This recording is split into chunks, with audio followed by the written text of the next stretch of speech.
আসসালামু আলাইকুম, আমি শাহাদাত। সবাইকে ওয়েলকাম করছি কনভার্সনের পার্ট 3 ক্লাসে। তো আজকের ক্লাসে আমরা দেখব আসলে 10 বেস রিলেটেড কনভার্সনগুলোর সাথে কিভাবে ডিল করতে হয়। আমরা কনভার্সনকে এখন থেকে কয়েকটা পার্টে বিভক্ত করে নিব। যে বই আসলে যে ওয়েতে শেখানোর চেষ্টা করেছে, আসলে তারা কিভাবে আসলে এই ওয়েটা ইনভলভ করলো এবং প্রিভিয়াস আলোচনার সাথে এই আলোচনাগুলো আমরা মার্জ করে দিব। তো দেখো আমাদের 10 বেস কনভার্সন এই কথাটা দিয়ে আসলে আমি কি বোঝাতে চাচ্ছি আসলে দেখো, তোমার কাছে যদি এরকম ধরো সে ফর 10কে তুমি যদি 10 বেজে লেখো, এটাকে 2 বেজে নিলে কি হবে? আচ্ছা, আবার যদি এখানে তুমি বাইনারিতে ধরো 5 লেখো, এই 5কে তুমি আসলে 2 বেজে লিখেছো, এটাকে 10 বেজে লিখলে এই যে, তার মানে 10 টাকা আমরা ডেসিমালে এইভাবে লিখি। এই ইকুয়াল চিহ্নের মানে কি, আমরা আসলে বাইনারিতে 10 টাকাকে কিভাবে লিখি এটাকে আমাকে বের করতে হবে কনভার্ট করে। তার মানে 10 বেসকে 2 বেসে নিয়ে যেতে হবে, মান সেম রাখতে হবে, মান পরিবর্তন করা যাবে না। তো 10 বেস রিলেটেড কনভার্সন কেন বলেছি? আমি এখানে যে কনভার্সনগুলো নিব প্রত্যেকটার লেফট আর রাইট আমি 10কে ইনভলভ করব, 10কে রাখবো। ধরো আমি একটা নিলাম, আরেকটা হচ্ছে সেফর, আরেকটা নিচ্ছি। ধরো 3 7 এইটা অক্টাল এক্সিস্ট করছে, এটাকে 10 বেজে নিতে হবে। আবার ধরো হচ্ছে 3 2 এটা হচ্ছে 10 বেজে এক্সিস্ট করছে, এটাকে 8 বেজে নিতে হবে। তো এই কনভার্সনগুলো আমরা আসলে কিভাবে করব? দেখো প্রত্যেকটা কনভার্সনের লেফট ও রাইট আসলে 10 আছে। এই জন্য আমি এগুলোকে বলি 10 বেস রিলেটেড কনভার্সন। কোন একটা কনভার্সন দেখে এটা 10 দেখেই বুঝে যাবে এটা 10 বেস রিলেটেড অর নট। কিভাবে বুঝবো? যদি লেফট ও রাইটে 10 থাকে, লেফট ও রাইটে 10 থাকলে 10 বেস রিলেটেড কনভার্সন। তো এই কথা দিয়ে আসলে আমি কি বোঝাতে যাচ্ছি? 10 বেস রিলেটেড কনভার্সন হলে কি এমন সুবিধা আসবে? আসলে 10 বেস রিলেটেড কনভার্সন হলে যেটা হবে, আমি আসলে দেখো হাইড মেথডটা শেয়ার করতে চাচ্ছি। ধরো AB6, হ্যাঁ, এটা ধরো তোমার হেক্সাডেসিমালে আছে, এটাকে 10 বেজে নিতে হবে। আবার ধরো 9 7 এটা হচ্ছে 10 বেজে আছে, এটাকে হেক্সাডেসিমালে নিতে হবে। তো আমি প্রথম দুইটা ম্যাথ করে দিয়ে চেষ্টা করব যে বাকিগুলো আসলে ভিডিওটা পজ রেখে বাকি যে ম্যাথসগুলো আছে সেগুলো নিজেরা করার চেষ্টা করবা। তো দেখো 10 বেস রিলেটেড কনভার্সন, লেফট ও রাইটের প্রত্যেকে 10 আছে, তারা 10 বেস রিলেটেড কনভার্সন। তো আমি যদি আসলে 10 বেস রিলেটেড কনভার্সন করতে চাই, তাহলে আমার মাথায় এই জিনিসটা সেট আপ করে ফেলতে হবে। 10 বেস রিলেটেড কনভার্সনগুলা হয় ভাগ করে না হবে, না হয় গুণ করে হবে। হয় ভাগ করে হবে, না হয় গুণ করে হবে। তার মানে এখন তো কনফিউশন জন্মাইলো যে আসলে কখন আমি কোনটা করব। তো এর জন্য বলবো আমি এই 10কে হাইড করে রাখবো। হাইড মানে এখানে নাই 10, তাই না?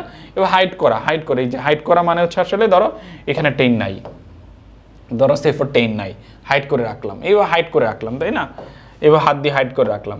তো হাইড করার পরে দেখো এই পাশে সংখ্যা, এটা কিন্তু সংখ্যা, আর এই পাশে একটা বেজ। সংখ্যার বেজ যদি ভিন্ন পাশে থাকে, সংখ্যার বেজ যদি ভিন্ন পাশে থাকে, তার মানে এই ম্যাথটা ভাগ করে করতে হবে। এই ম্যাথটা কি করে করতে হবে? ভাগ করে। এই ম্যাথের দিকে আসো তো, এই পাশে 10 কোন পাশে আছে? সবসময় 10-এর উপর বেস করে সিদ্ধান্ত নিব। এই ম্যাথে 10 এই পাশে আসে ওয়েল, তার মানে এইখানে দেখো যাদেরকে দেখা যাচ্ছে সংখ্যার বেস, তার এই সমান চিহ্নটার এইটা এই সমান চিহ্নের এক পাশে আছে, একই পাশে, তাই না? তো এই ম্যাথটা যখন একই পাশে থাকবে 10কে হাইড করার পরে, তাহলে এটা হচ্ছে গুণ করে করতে হবে, গুণ করে। তাহলে এই ম্যাথটা কি করে করতে হবে? দেখো 10 কোন পাশে, তাকে হাইড করো, এই হাইড করলাম। তাহলে সংখ্যার বেস সমান চিহ্নের একই পাশে, তার মানে এটা কি করে করতে হবে? এটা গুণ করে করতে হবে। এটা কি করে করতে হবে? এটা কি করে করতে হবে? এটা ভাগ করে করতে হবে। এটা কি করে করতে হবে? এটা গুণ করে করতে হবে। এটা কি করে করতে হবে? এটা ভাগ করে করতে হবে। এটা ভাগ করে করতে হবে। আই থিঙ্ক ব্যাপারটা বুঝে গেছে। তো এখন চলো আমি কিছু করে দিই, যে প্রথম ম্যাথটা তাহলে যদি ভাগ করে করতে হয়, তার মানে দেখো প্রথম ম্যাথটা যদি ভাগ করে করো, 2 দ্বারা 10কে তুমি ভাগ করবা। কতক্ষণ অবধি ভাগ করবা? যারা প্রথম পর্বটা এবং দ্বিতীয় পর্বটা মিস করো নাই, তারা এই জিনিসটা বুঝতে পারবা যে বারবার কেন ভাগ করা লাগতেছে। 2 দ্বারা যখন তুমি 10কে ভাগ করবা, দেখো 5 দোকানে কত হবে? 10। ভাগশেষ কত থাকবে? দেখো এখানে ভাগশেষ বলতে কিছু নাই, তার মানে ভাগশেষ আসলে 0 থাকতেছে, কিছু নাই মানে আসলে 0 এই 0। ওয়েল দেখো এই 5কে আবারও 2 দ্বারা ভাগ করব, তাই না? কারণ যতক্ষণ অবধি এই ডিজিটটা 2 এর থেকে ছোট না হবে ততক্ষণ অবধি ভাগের ব্যাপারটা কন্টিনিউ করতে থাকি, আমরা জানি আসলে। তো খেয়াল করো এই যে 5 দুগুণে কত হবে, সরি 5 দ্বারা যদি তুমি 2 দ্বারা যদি 5কে ভাগ করো কত হবে, 2 দুগুণ 4, ভাগশেষ কত থাকবে? 1 থাকবে। আবারও যদি 2 দ্বারা ভাগ করো কত হবে? 2 একে 2, তাই না? ভাগশেষ কত? ভাগশেষ আসলে 0। এখন খেয়াল করো এই 1কে কি আর 2 দ্বারা কনভার্ট করা যায়? 1কে কি আর 2 দ্বারা কনভার্ট করা যায়? 2 দ্বারা কনভার্ট করার জন্য 2 এর সমান হতে হয় অথবা 2 এর থেকে বড় হতে হয়। যখনই এটা 2 এর থেকে ছোট হয়ে যায় এটা আর কনভার্টেবল থাকে না। প্রথম পর্বে এবং দ্বিতীয় পর্বে এই জিনিসগুলো খুব সুন্দর করে দেখানোর চেষ্টা করেছি আসলে কেন কনভার্টেবল না, এর আসলে প্র্যাকটিসটা কি, আসলে এর বাস্তবতার সাথে এটার মিলটা কোথায় সেটা বোঝানোর চেষ্টা করেছি। তার মানে এই জায়গাটা দেখো এটা আসলে কি হবে, এটা কনভার্টেবল না, এই 1টা এখানে চলে যাবে। এই নিচ থেকে উপরের দিকের ভাগশেষগুলো এগুলোকে আমরা ভাগশেষ বলতেছি। তাহলে 1 0 1 0 এটাই হচ্ছে 10-এর বাইনারি। তার মানে 10কে যদি আমরা বাইনারিতে কনভার্ট করি তাহলে আমরা এটা পাচ্ছি 1010। এটাও 10 টাকা, কিন্তু এটা বাইনারিতে লেখা হয়েছে, এটাও 10 টাকাকে রিপ্রেজেন্ট করে। যারা বাইনারি দিয়ে পরিমাণ বুঝে রাখে তারা 10 টাকাকে এইভাবে লেখে, আর আমরা যারা ডেসিমাল দিয়ে পরিমাণকে বুঝে রাখি তারা 10 টাকাকে এইভাবে বুঝে রাখি, তাই না? এটা বুঝে রাখা, পরিমাণকে বুঝে রাখার একটা প্রসেস, তাই না? এটা এক এক নাম্বার সিস্টেমে প্রসেসটা এক এক রকম, কিন্তু বোথ আর ইকুয়াল, দুইটাই পরিমাণগত দিক থেকে দুইটাই সেম, দুইটাই 10 টাকাকে রিপ্রেজেন্ট করে বা 10টা মার্কারকে রিপ্রেজেন্ট করে, তাই না? যে কোনো 10টা কিছুকে তারা রিপ্রেজেন্ট করে। তো আশা করছি এই ব্যাপারটা বুঝে যাচ্ছে। তো এইটাকে বলা হয় আবার MSB, হ্যাঁ, এটা একটু মাথায় রাখবা, এটাকে বলা হয় LSB। হ্যাঁ, তো MSB মানে কি? MSB মানে হচ্ছে মোস্ট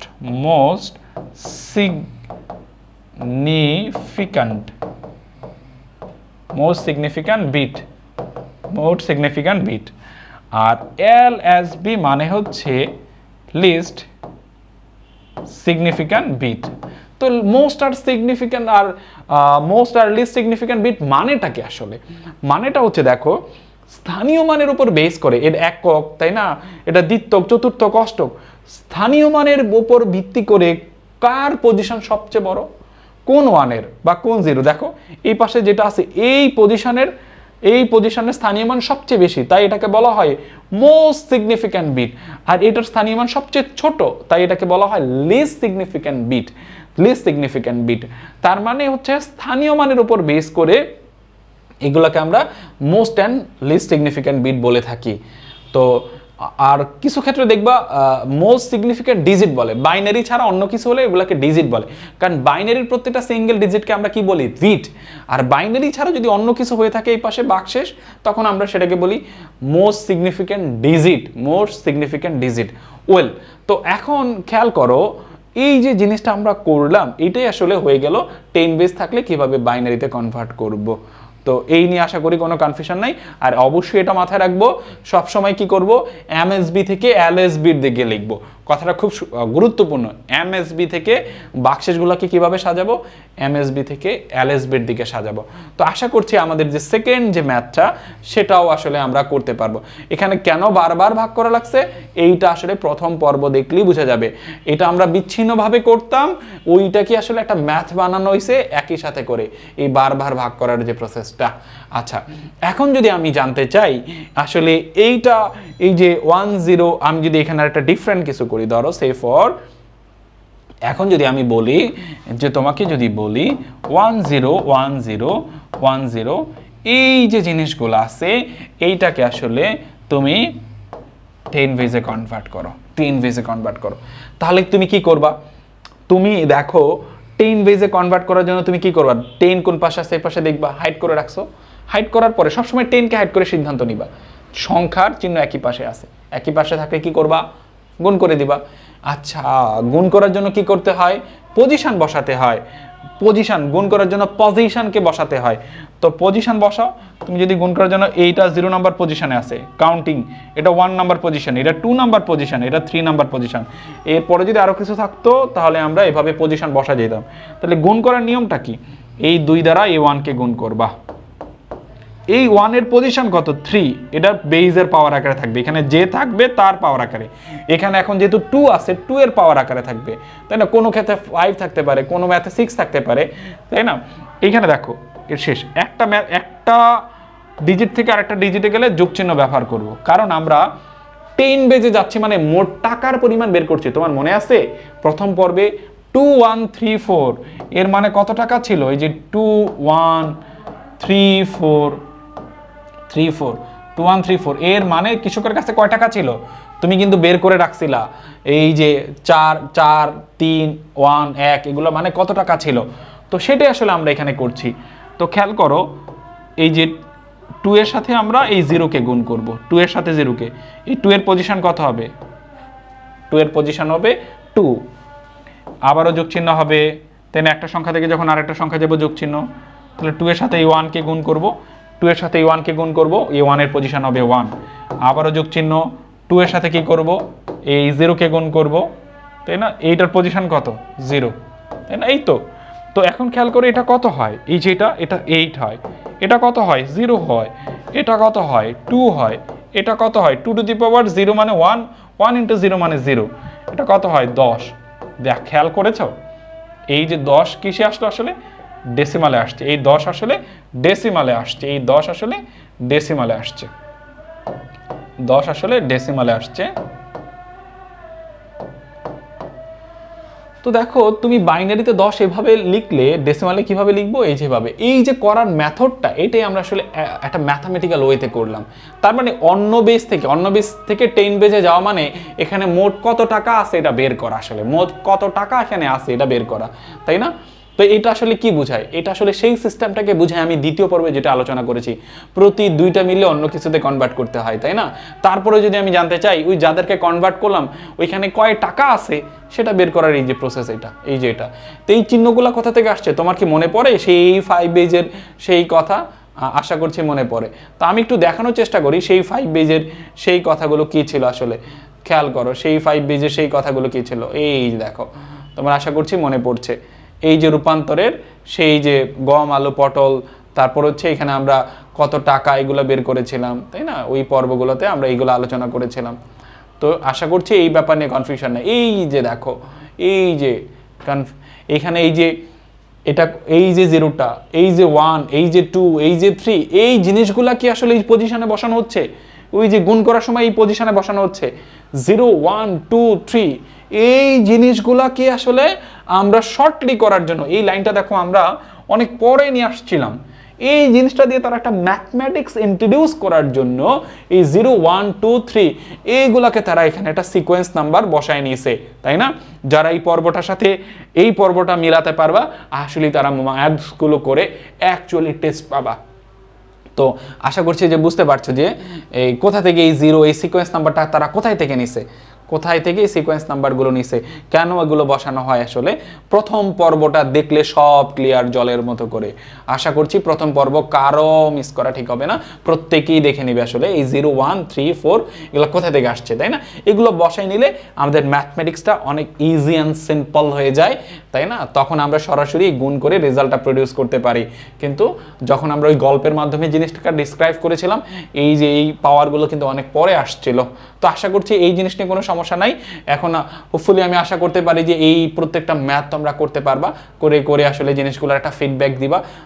ইজ ভেরি সিম্পল, কোনো কাহিনী নাই আসলে, একদম সোজা সাপটা ম্যাথ। আমি দুইটা ম্যাথ করার চেষ্টা করলাম। গুণ করার সময় আমরা কি করে নিব? গুণ করার সময় আমরা এই পজিশনগুলো বসায় নিব, তারপর সিম্পলি গুণ করব, একটা সংখ্যা থেকে আরেকটা সংখ্যা যাওয়ার জন্য মাঝখানে যোগচিহ্ন ব্যবহার করব। তো পূর্ণ সংখ্যার সাথে 10 বেজ অ্যান্ড পূর্ণ সংখ্যা ইন্টিজার নাম্বার পূর্ণ সংখ্যার সাথে আমরা কিভাবে ডিল করব এই জিনিসটা আমরা একেবারে ক্লিয়ার। এবং এর পর্বের মাধ্যমে আমরা হাইড মেথডটাও বুঝতে পারলাম। হাইড মেথড কখন ব্যবহার করব? যদি শুধুমাত্র 10 বেস থাকে, লেফট ও রাইটে যদি 10 বেস থাকে, 10 ছাড়া যদি অন্য কোনো বেস থাকে, এভাবে হাইড মেথড অ্যাপ্লাই করা যাবে না। তার মানে হাইড মেথডের সুবিধা কি? আমি অবশ্যই বুঝতে পারবো ম্যাথটা কি করে করতে হবে, তাই না? এটা হচ্ছে অনেক কনফিউশন থেকে তোমাকে আসলে পরিত্রাণ দিবে। তুমি কোন একটা ম্যাথ গুণ করে করতে হবে না ভাগ করে করতে হবে, এই ইনডিসিশনটা তোমার আর থাকে না। তার মানে সমস্ত টেন বেস থাকলে, যদি লেফট ও রাইটে টেন বেস থাকে, হয় ম্যাথটা গুণ করে হবে না হয় ভাগ করে হবে। তাই এই কথাটা মাথায় রাখবে, টেন বেস থাকলে তো কি করে হবে, ওই ম্যাথটা কি গুণ হবে না ভাগ হবে, তার জন্য ওই ম্যাথের কাছে চলে যাবা, ওই ম্যাথের কাছে চলে গিয়ে টেনকে হাইড করে ফেলবা। হাইড করার পরে তুমি দেখবা সংখ্যা হাইড করার পরে যাদেরকে দেখা যাচ্ছে তারা সমান চিহ্নের একই পাশে আছে কিনা। এই দেখো এই ম্যাথে পার্টিকুলার এক পাশে নাই, ভিন্ন পাশে ভাগ সম্পর্ক, তাই না? এই পাশে কি একই পাশে, তাই না? একই পাশে মানে ভাগ সম্পর্ক না, একই পাশে গুণ সম্পর্ক, তাই না? এই খাসে দেখো এই প্রান্তে কি আছে, তারা একই পাশে আছে। ওয়েল, আশা করছি এই ব্যাপার নিয়ে কোনো কনফিউশন নেই। বাকি ম্যাথসগুলো করা যাবে, যদি করা না যায় কমেন্ট করো, আমরা ইনশাল্লাহ কোনো একটা পর্বে এই জিনিসগুলো সলভ করে দেওয়ার চেষ্টা করবো। তো এই পর্বে এখানে আল্লাহ হাফেজ।